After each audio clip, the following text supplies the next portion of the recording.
Hello friends, मैं अनुज गहलोत आपका अपने चैनल मिशन सरकारी मोर में आपका हार्दिक स्वागत करता हूं। आज हम पढ़ेंगे फिजिक्स में हमारी एक क्लास हो चुकी है। तो यदि आपने वह क्लास नहीं देखी तो डिस्क्रिप्शन में जाए, वहां पे आपको लिंक मिलेगा, उस पर क्लिक करें, वहां से वह वीडियो आप देख लीजिएगा। यदि आपने वह क्लास नहीं देखी तो इस क्लास को लेने का कोई फ़ायदा नहीं होगा। ठीक है जी। तो आज का हमारा जो पिछली क्लास में हमने लास्ट कराया था कि हमारे जो उत्तल दर्पण होता है उसका उपयोग कहाँ कहाँ पर होता है, तो उसको हम कंटिन्यू करेंगे। हमारा उत्तल दर्पण हो गया था, तो आज हम बात करेंगे आवर्धन क्षमता के बारे में। किसके बारे में? आवर्धन क्षमता के। तो इसको बोलते हैं मैग्निफिकेशन। मैग्निफिकेशन ऑफ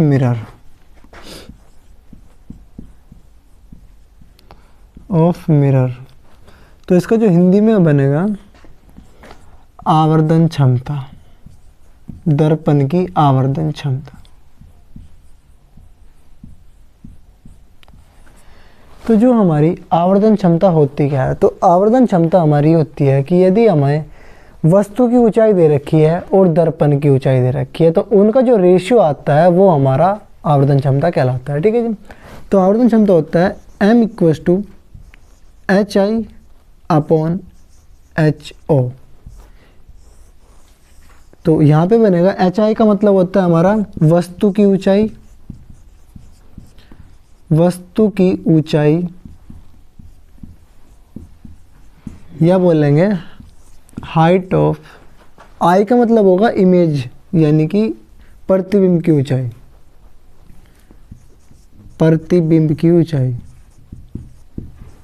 ठीक है। तो हाइट ऑफ इमेज, ठीक है। और अपॉन में आएगा यहाँ पे HO का मतलब होगा वस्तु की ऊंचाई। क्या होगा जी? वस्तु की ऊंचाई। तो इसको बोलेंगे हाइट ऑफ ऑब्जेक्ट।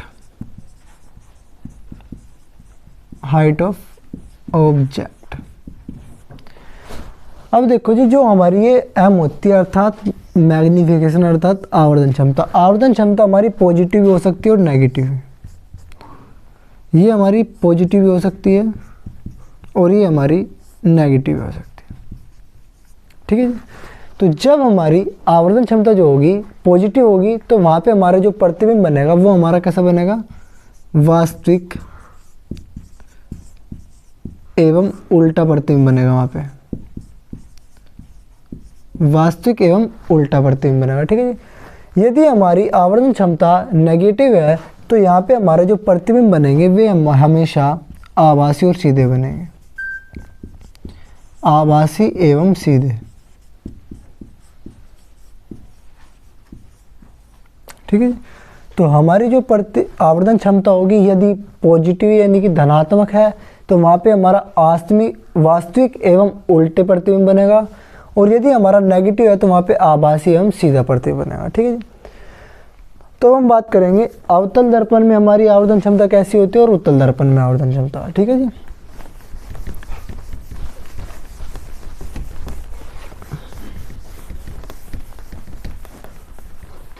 तो पिछली क्लास में बताया था कि जो हमारा अवतल दर्पण है यानी कि कॉनकेव मिरर होता है, कॉनकेव मिरर हमारा प्रतिबिंब कहाँ बनाता है? देखते हैं हम कॉनकेव मिरर दोबारा से।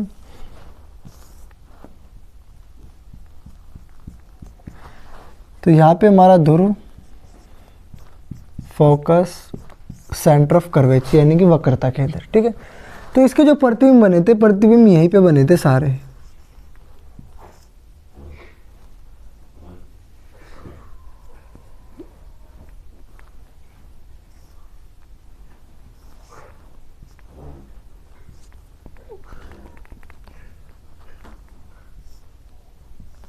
ठीक है जी। प्रतिबिंब यहाँ पे बने थे और एक प्रतिबिंब बना था हमारा यहाँ पे। तो कहने का मतलब है जो हमारी अवतल दर्पण की आवर्धन क्षमता होगी, अवतल दर्पण का आवर्धन क्षमता हमारी पॉजिटिव भी हो सकती है और हमारी नेगेटिव भी हो सकती है। ठीक है जी। क्योंकि पॉजिटिव होगी तो हमारी इधर हमारे कैसे बनेंगे? इधर बनेंगे हमारे वास्तविक एवं उल्टे, और हमारी नेगेटिव का मतलब आभासी और सीधा, ठीक है जी, आभासी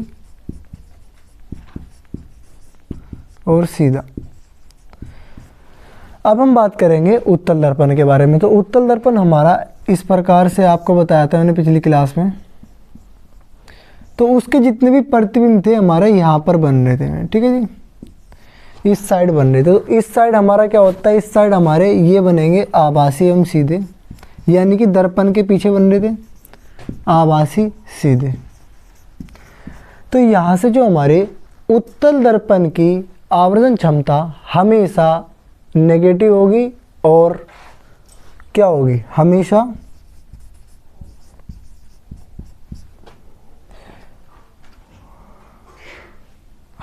पॉजिटिव होगी भैया।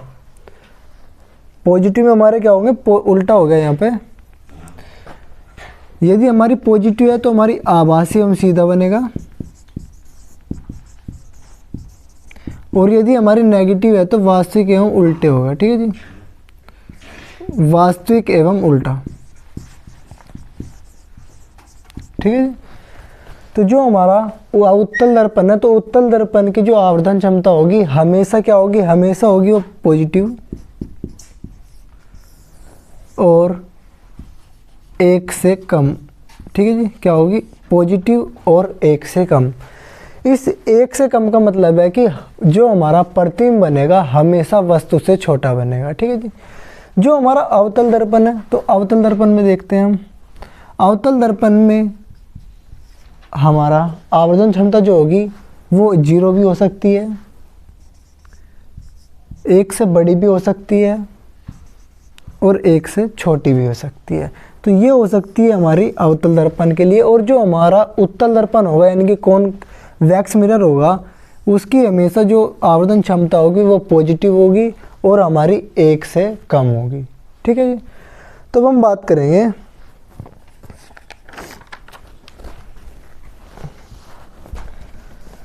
एक क्वेश्चन देखते हैं पहले कि एक क्वेश्चन देखते हैं कि हमारी जो अवतल दर्पण है, अवतल दर्पण की आवर्धन क्षमता नहीं हो सकती।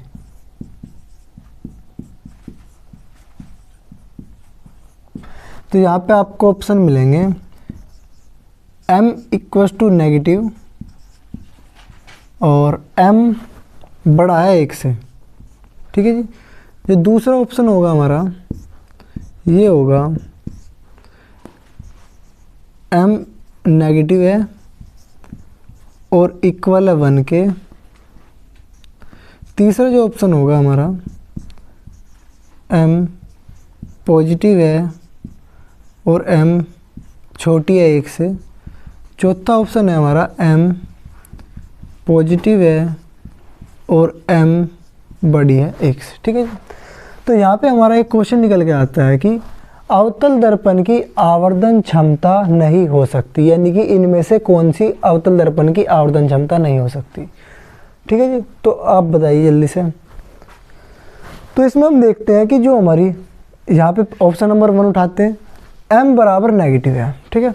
तो नेगेटिव का मतलब हमारा क्या होता है कि इसमें हमारा प्रतिबिंब वास्तविक एवं उल्टा बनेगा। तो सबसे पहले अवतल दर्पण बना, तो अवतल दर्पण को देखते ही आपके माइंड में आना चाहिए कि अवतल दर्पण हमारा एक ऐसा दर्पण है जो हमारा वास्तविक एवं उल्टी प्रतिबिंब बना सकता है और आभासी एवं सीधा प्रतिबिंब बना सकता है, ठीक है। तो यहाँ पे है m इक्वल टू नेगेटिव, यानी कि जो हमारी आवर्धन क्षमता है नेगेटिव है, तो सही बात है, अवतल दर्पण की वो जो होती है नेगेटिव भी हो सकती है। उसके बाद हम बात करेंगे m बड़ा है 1 से, अर्थात जो हमारा प्रतिबिंब बनेगा वो हमारा वस्तु से बड़ा बनेगा, ठीक है जी। तो ये भी हो सकता है हमारा, क्योंकि आपने देखा होगा जो हमारे प्रतिबिंब यानी कि दर्पण की इस साइड बनते हैं वे हमारे प्रतिबिंब, कुछ प्रतिबिंब वस्तु से छोटे हैं, कुछ प्रतिबिंब वस्तु से बड़े हैं। तो ये वाला कंडीशन हमारी सही है। अब हम बात करेंगे दूसरी कंडीशन पे, m बराबर नेगेटिव और m इक्वल टू 1। यानी कि कहने का मतलब है कि जो हमारा यहाँ पे नेगेटिव का मतलब है जो हमारा प्रतिबिंब है वो हमारा वास्तविक बन रहा है और उल्टा बन रहा है। m बराबर 1 के, अर्थात कहने का मतलब है कि जो हमारा प्रतिबिंब है वो वस्तु के सेम साइज का है। तो आपको मैंने पिछली क्लास में बताया था कि जो हमारा वस्तु का प्रतिबिंब होगा और वस्तु के बराबर होगा तो वो वस्तु कहाँ पर रखी होगी, तो वो वस्तु रखी होगी हमारी वक्रता केंद्र पर। ठीक है जी, तो ये वाली कंडीशन भी अप्लाई होती है हमारी। उसके बाद हम बात करेंगे m बराबर पॉजिटिव। पॉजिटिव को देखते ही आपके माइंड में आना चाहिए कि हमारा जो प्रतिबिंब है वो हमारा आभासी और सीधा बन रहा है। ठीक है जी, तो एक कंडीशन आती है अवतल दर्पण में कि हमारा प्रतिबिंब आभासी और सीधा बनता है। ठीक है जी, उसके बाद आया ऑप्शन कि m जो है छोटा है 1 से, यानी कि कहने का मतलब है कि जो हमारा प्रतिबिंब बना वो वस्तु से छोटा बना। तो यहाँ पे हमारा ये गलत हो गया कि जो भी हमारा इधर अवतल दर्पण में आभासी प्रतिबिंब बनेगा वो हमेशा प्रतिबिंब होगा वस्तु से बड़ा। तो ये वाला पॉइंट हमारा यहाँ पे रॉन्ग हो गया। ठीक है जी, तो ये वस्तु से बड़ा बन रहा है, ये हमारा राइट हो जाएगा। तो हमारा यहाँ से ऑप्शन कट गया तीसरा। ठीक है जी, तो जल्दी करें।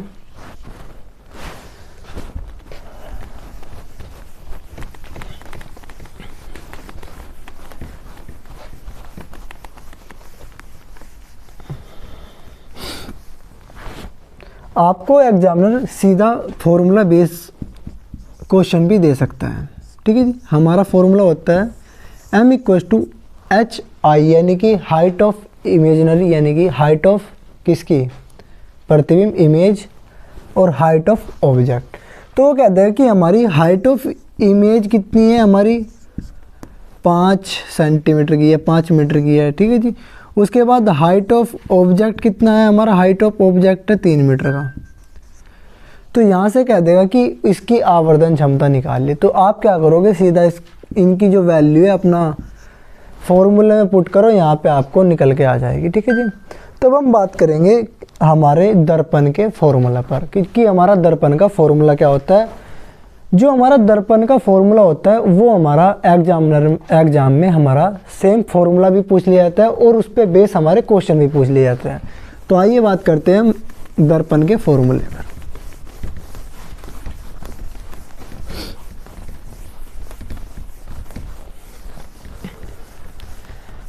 दर्पण का जो फॉर्मूला है केवल उसमें है कुछ नहीं, उसमें केवल वैल्यूज पुट करनी है। तो हमारा जो आंसर गलत होता है, किस वजह से आंसर गलत होता है, क्योंकि हमारा जो अवतल दर्पण होता है उसकी कंडीशंस अलग होती है और जो हमारा उत्तल दर्पण होता है उसकी कंडीशंस अलग होती है। ठीक है, अभी बात करते हैं उनके बारे में। यहाँ पे देखते हैं कि दर्पण सूत्र,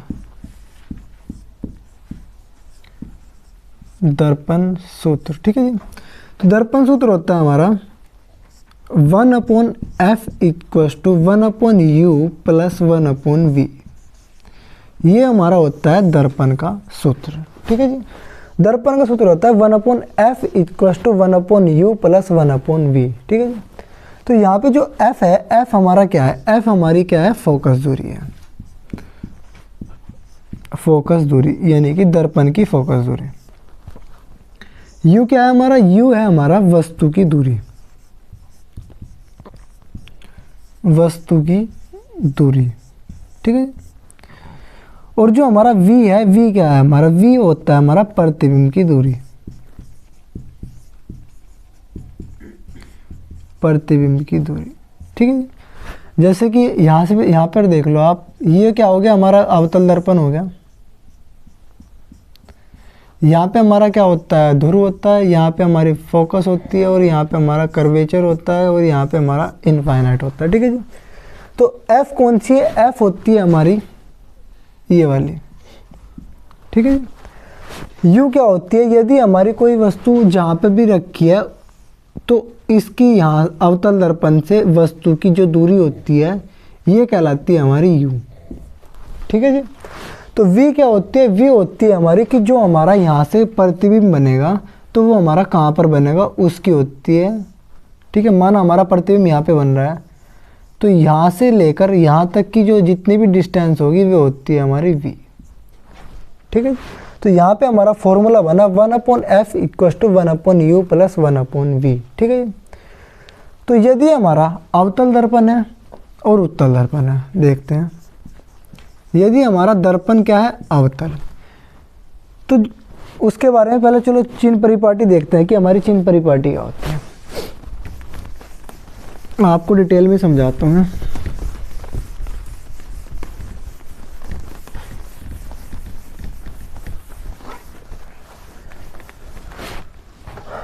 बात करेंगे हम किसकी, चेन परिपाटी।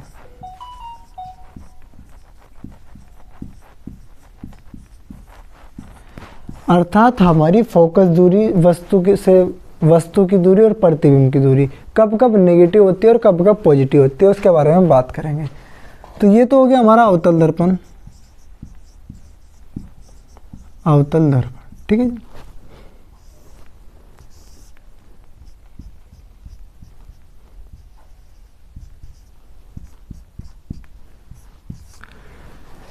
अवतल दर्पण के सामने जितनी भी हमारी यहाँ पर यू एफ होगी वो हमारी नेगेटिव होगी, यानी कि इस साइड में जितने भी हमारे होंगे ये सब नेगेटिव होंगे और इस साइड जितने भी होंगे ये हमारे पॉजिटिव होंगे, ठीक है जी, पॉजिटिव होंगे।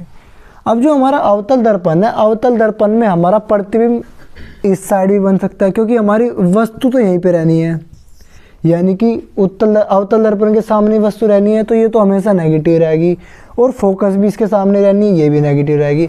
लेकिन हमें इसका वी का नहीं पता, यानी कि प्रतिबिंब का ये नहीं पता कि हमारा ये आभासी बन रहा है या प्रतिबिंब बनेगा हमारा वास्तविक। तो उसके लिए भी हम अभी बात करेंगे। पहले ये हो गया हमारा अवतल दर्पण के लिए कि इधर की चीज़ होती है नेगेटिव और इधर की चीज़ होती है हमारी पॉजिटिव। अब हम बात करेंगे उत्तल दर्पण के बारे में। उत्तल दर्पण हमारा इस प्रकार से होता है, ठीक है। तो उत्तल दर्पण के तो जो भी हमेशा प्रतिबिंब बनते हैं वे हमारे इसी साइड बनते हैं, यानी कि दर्पण के पीछे बनते हैं, ठीक है, दर्पण के पीछे बनते हैं। तो इस साइड का हमारा क्या होता है, नेगेटिव होती है ये, और इस साइड होते हैं हमारे पॉजिटिव। तो अर्थात यहाँ पे हमारे जितने भी प्रतिबिंब बनेंगे वी क्या हो गया, पॉजिटिव। तो यहाँ पे जो फोकस दूरी आएगी वो भी हमारी पॉजिटिव आएगी। लेकिन हमारी जो वस्तु रखी रहेगी वो वस्तु रखी रहेगी दर्पण के सामने, तो यहाँ पे u क्या हो जाएगा, यहाँ पे u हो जाएगा हमारा नेगेटिव, ठीक है जी। ये जो कंडीशन बनेगी हमारी केवल बनेगी उत्तल दर्पण में। अब अवतल दर्पण की देखते हैं कि यहाँ पे u क्या होगी, u तो हमेशा नेगेटिव रहेगी क्योंकि हमारा वस्तु अवतल दर्पण के सामने होती है, तो ये तो होगी हमारी नेगेटिव। अब हम बात करेंगे v।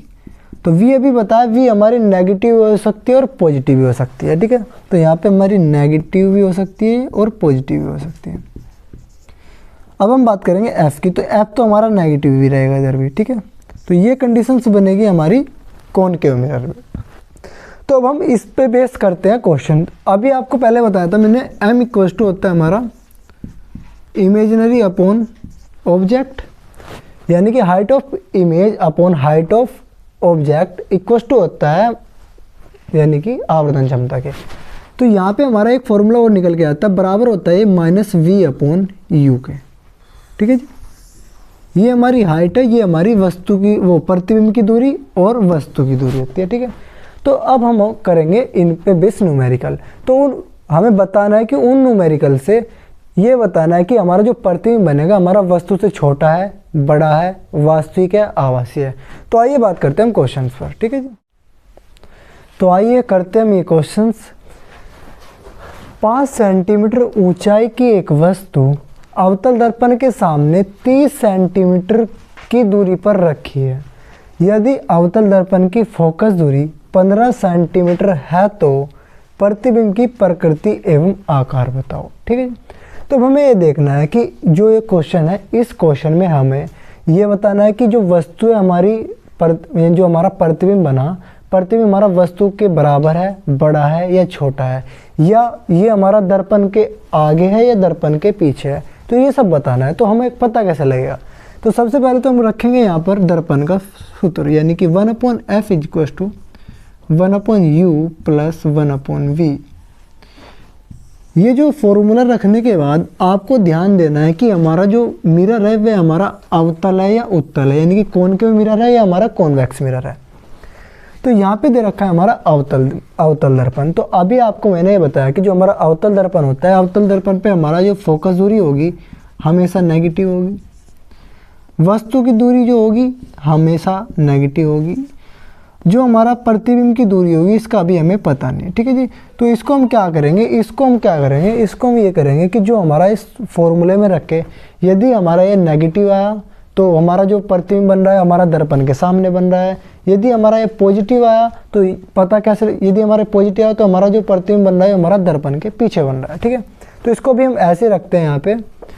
तो अब रखो यहाँ पे वैल्यूज पुट करो। एफ की वैल्यू कितनी है, तो 1/, फोकस दूरी कितनी है, फोकस दूरी है हमारी 15 सेंटीमीटर। तो यहाँ पे 15 सेंटीमीटर रखो। तो 15 सेंटीमीटर, एफ क्या है हमारी नेगेटिव है, तो यहाँ पे नेगेटिव का साइन। उसके बाद 1/u, यू कितना है हमारा 30 सेंटीमीटर की कोई वस्तु है, तो यहाँ पे u कितना है हमारा 30 सेंटीमीटर है। तो यहाँ पे u क्या है, u हमारा नेगेटिव है, ठीक है जी। तो यहाँ पे लगा दो। तो 1/v की वैल्यू फाइंड करनी है हमें यहाँ पे। तो देखो ये हमारा नेगेटिव है, इधर ले आओ, इधर हमारा हो जाएगा पॉजिटिव। तो 1/15 प्लस 1/30 बराबर कितना है 1/v के। तो यहाँ पे आप इसको सोल्व कर लेंगे। यहाँ पे एलसीएम ले लो, 15 30 का एलसीएम 30, 15 दूनी 30 प्लस 1, ठीक है जी, बराबर 1/v। तो यहाँ से हमारा क्या निकल के आएगा, यहाँ से निकल के आएगा 1/v बराबर -1/30। तो v की वैल्यू कितनी है, v की वैल्यू आएगी -30। तो ये जो माइनस साइन है, ये माइनस साइन हमें बता रहा है कि जो प्रतिबिंब बना हमारा अवतल दर्पण के सामने, अर्थात जो प्रतिबिंब बनेगा, इस साइन ने हमें इतना बता दे, जो हमारा प्रतिबिंब बनेगा ये एक तो वास्तविक बनेगा और उल्टा बनेगा। इस जो माइनस साइन ने हमें इतना बता दिया कि जो हमारा प्रतिबिंब बनेगा हमारा वास्तविक बनेगा, उल्टा बनेगा। अब हमें क्या ज्ञात करना है, अब हमें ज्ञात करना है कि जो हमारा प्रतिबिंब है यह वस्तु के आकार का है या वस्तु से छोटा है या वस्तु से बड़ा है। तो उसके लिए हमें चाहिएगी मैग्नीफिकेशन, अर्थात तो इसकी आवर्धन क्षमता निकालेंगे। तो आवर्धन क्षमता कैसे निकलते हैं, देखते हैं। आवर्धन क्षमता का फॉर्मूला होता है m बराबर HI/HO। तो यहाँ पे HO दे रखी है, HI अभी हमारे पास है नहीं, ठीक है। तो यहाँ पे HI कैसे निकाल लेंगे, -V/U करके यहाँ पे हम HI निकाल लेंगे, ठीक है। तो HI/HO बराबर V कितनी है, V है हमारी -30, V कितनी है -30, और यहाँ पे पहले से ही माइनस है, तो माइनस माइनस कितना हो जाएगा, -30/U कितनी है हमारी, U भी हमारी 30 ही है। तो HI/ हाइट ऑफ ऑब्जेक्ट, अब देखें हाइट ऑफ ऑब्जेक्ट का यानी कि वस्तु की ऊंचाई कितनी है हमारी, वस्तु की ऊंचाई है 5 सेंटीमीटर।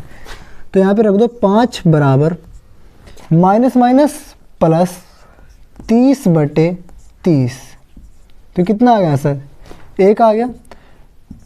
तो HI/5 बराबर 1/1, क्रॉस मल्टीप्लिकेशन HI बराबर 5 सेंटीमीटर। तो यहाँ से देखो हमारी क्या थी, HI भी 5 आ गई और HO यानी कि हमारी हाइट ऑफ इमेज भी हमारी 5 आ गई और हाइट ऑफ ऑब्जेक्ट भी हमारी 5 है।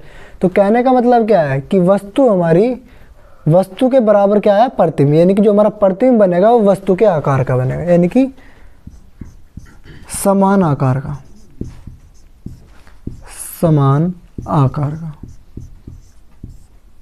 ठीक है जी। समान आकार का हमारा क्या बना, प्रतिबिंब बना। तो